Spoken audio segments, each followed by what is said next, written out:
Bonjour à toutes et à tous, je m'appelle Herriès Stéphane et je suis prédicateur international.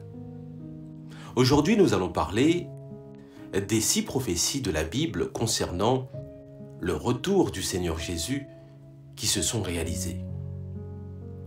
Nous sommes maintenant à la fin des derniers jours et il y a de nombreux frères et sœurs qui croient sincèrement au Seigneur Jésus en attendant son retour, qui doivent sûrement se poser cette question. Au chapitre 22 d'Apocalypse, verset 12, le Seigneur Jésus a annoncé « Voici, je viens bientôt ». Le Seigneur Jésus nous a promis qu'il reviendrait dans les derniers jours. Alors, est-il maintenant revenu?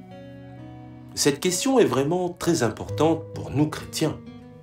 Alors, comment, au juste, sommes-nous censés savoir si le Seigneur est vraiment revenu ou pas? En fait, le Seigneur Jésus nous l'a déjà dit à travers des prophéties bibliques. Et à partir du moment où nous rassemblons tous les faits et y réfléchissons sérieusement, nous trouverons alors la réponse. Commençons. Premièrement, les tremblements de terre, les famines et les fléaux. Matthieu chapitre 24, versets 6 à 8 dit « Vous entendrez parler de guerre et de bruit de guerre. Gardez-vous d'être troublés, car il faut que ces choses arrivent, mais ce ne sera pas encore la fin.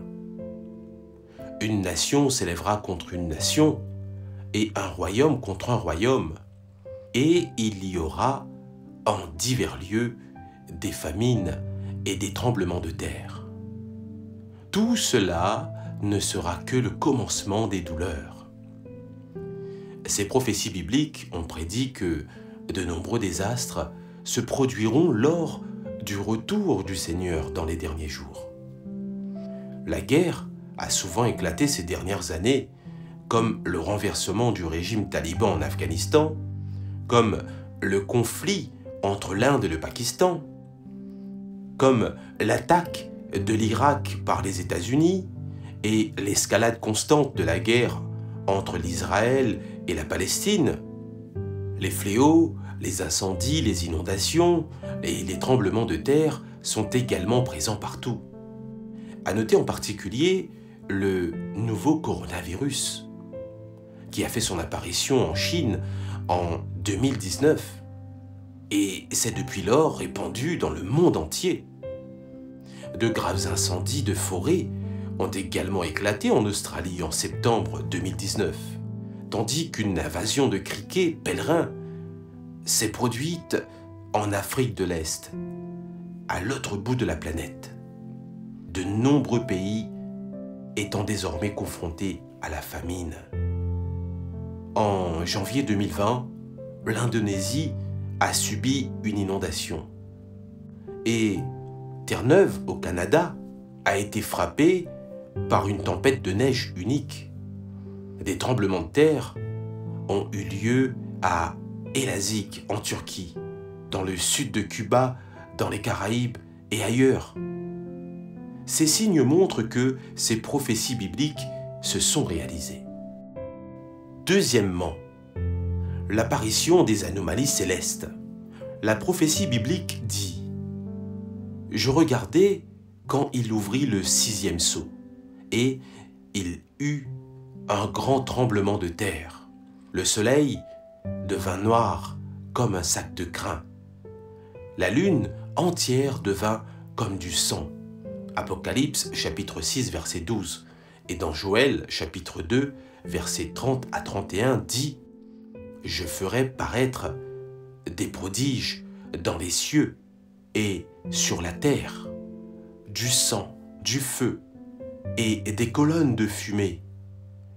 Le soleil se changera en ténèbres et la lune en sang avant l'arrivée du jour de l'Éternel, de ce jour grand et terrible. » Ces dernières années, la lune est devenue rouge sang à de nombreuses reprises. Par exemple, au cours des dernières années 2014 et 2015, une série de 4 lunes de sang a eu lieu et le 31 janvier 2018, il y a eu une super lune de sang bleu qui n'apparaît qu'une seule fois tous les 150 ans. Puis, une super lune sans loup est apparue en janvier 2019. Le phénomène prophétique du soleil devenant noir est également apparu et, en effet, il y a eu de nombreuses éclipses solaires totales, comme par exemple l'éclipse à Singapour le 26 décembre 2019. Également l'éclipse qui a eu lieu au Chili le 2 juillet de la même année. L'accomplissement de cette prophétie biblique est apparent dans ces phénomènes. Troisièmement, les églises sont désertes et l'amour des croyants est froid. La prophétie biblique dit « Et parce que l'iniquité se sera accrue, la charité du plus grand nombre se refroidira. » Dans Matthieu, chapitre 24, verset 12. Dans tout le monde religieux, la désolation s'étend. Les prédications des pasteurs et des anciens est devenue fatigante et cliché et ne parviennent pas à subvenir aux besoins des croyants. Dans leur lutte pour le statut, certains pasteurs forment des cliques et créent des clans dans les églises. Et certains se sont même lancés dans les affaires en créant des usines pour mener les croyants sur la voie de la laïcité. Pendant ce temps, parmi les croyants, il y a une faiblesse générale de confiance et une réticence à se séparer du monde. Et ils vivent dans ces ennuyeux enchevêtrements. Certaines églises semblent très fréquentées et animées de l'extérieur, mais beaucoup de gens viennent à l'église simplement pour élargir leur réseau et vendre des produits en utilisant l'église comme lieu de commerce. Quelle est la différence entre une église aujourd'hui et un temple vers la fin de l'ère de la loi? En cela, l'accomplissement complet de cette prophétie biblique du retour du Seigneur est évident. Quatrièmement, l'apparition des faux Christ. La prophétie biblique dit « Jésus leur répondit, prenez garde que personne ne vous séduise. Car plusieurs viendront sous mon nom, disant « C'est moi qui suis le Christ ». Et ils séduiront beaucoup de gens. Dans Matthieu chapitre 24, versets 4 à 5. La prophétie du Seigneur Jésus nous montre que lorsque le Seigneur reviendra, de faux Christ apparaîtront et tromperont les gens. Ces dernières années, de faux Christ sont apparus et ont trompé les gens dans des pays tels que la Chine, la Corée du Sud et le Japon. Ces faux Christ ne possèdent pas l'essence du Christ et ne peuvent pas non plus proclamer la vérité, mais ils se prétendent être le Christ. L'accomplissement de cette prophétie biblique est donc évident. Cinquièmement, la restauration d'Israël. La prophétie biblique dit « Instruisez-vous par une comparaison tirée du figuier. Dès que ses branches deviennent tendres et que les feuilles poussent, vous connaissez que l'été est proche. De même, quand vous verrez toutes ces choses, sachez que le Fils de l'homme est proche, à la porte. » Dans Matthieu, chapitre 24, versets 32 à 33. Beaucoup de ceux qui croient au Seigneur savent que les branches et les feuilles tendres du figuier font référence à la restauration d'Israël. Quand Israël sera restauré, le jour du Seigneur sera proche. Et Israël a été restauré le 14 mai 1948. De toute évidence, cette prophétie biblique du retour du Seigneur s'est complètement réalisée.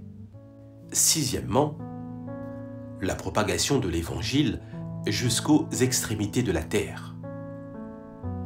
La prophétie biblique dit « Cette bonne nouvelle du royaume sera prêchée dans le monde entier pour servir de témoignage à toutes les nations.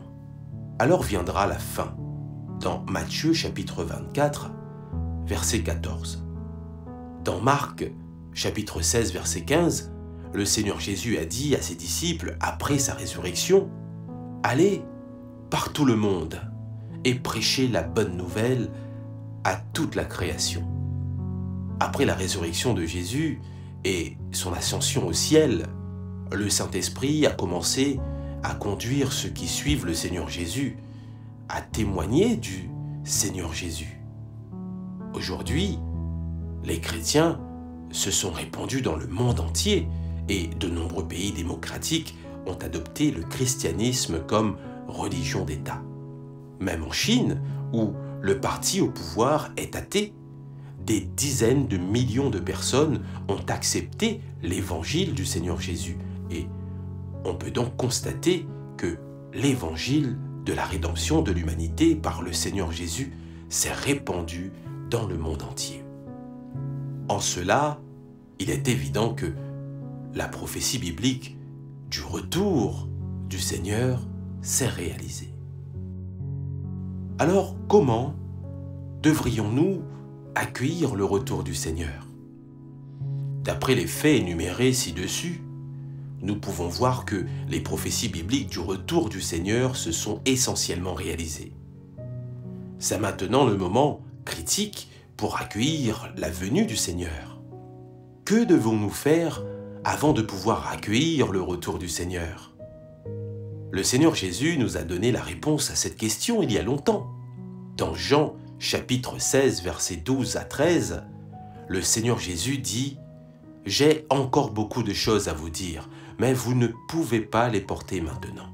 Quand le Consolateur sera venu, l'Esprit de vérité, il vous conduira dans toute la vérité.